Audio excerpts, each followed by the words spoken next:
মধ্যপ্রাচ্যে চলমান যুক্তরাষ্ট্র ইরান ইসরায়েল সংঘাত সরাসরি ছড়িয়ে পড়েছে জ্বালানি অবকাঠামো ও শিপিং রুটে। হরমুজ প্রণালী দিয়ে বিশ্বের প্রায় 20% তেল পরিবাহিত হয়, সেটি এখন সংঘাতময় করিডোর। ড্রোন ও ক্ষেপণাস্ত্র হামলায় বন্দর, তেল স্থাপনা এবং ট্যাঙ্কারগুলো হয়ে উঠেছে লক্ষ্যবস্তু, ফলে পুরো সরবরাহ ব্যবস্থাই অস্থিতিশীল হয়ে পড়েছে।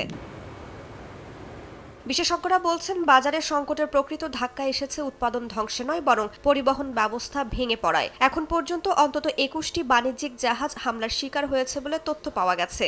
অনেক ট্যাঙ্কার হরমুজের কাছে অপেক্ষমান, নিরাপত্তা ও বীমা অনিশ্চয়তায় এগোতে পারছে না।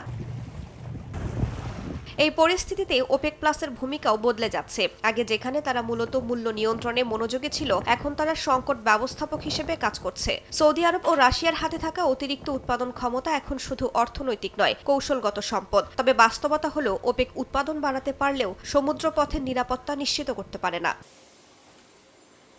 এশিয়ার বড় আমদানিকারক দেশগুলো, বিশেষ করে চীন, ভারত সহ অন্য দেশগুলো নতুন করে ভাবছে জ্বালানি নিরাপত্তা নিয়ে। শুধু সরবরাহ নিশ্চিত করাই যথেষ্ট নয়, বরং নিরাপদ রুট, বিকল্প সরবরাহ এবং জরুরি মজুত সবকিছুকে একসঙ্গে বিবেচনায় নিচ্ছে দেশগুলো। ফলে বৈশ্বিক জ্বালানি নিরাপত্তা এখন নতুন এক যুগে প্রবেশ করেছে, যেখানে সরবরাহ নয়, অ্যাক্সেস হয়ে উঠেছে সবচেয়ে বড় চ্যালেঞ্জ।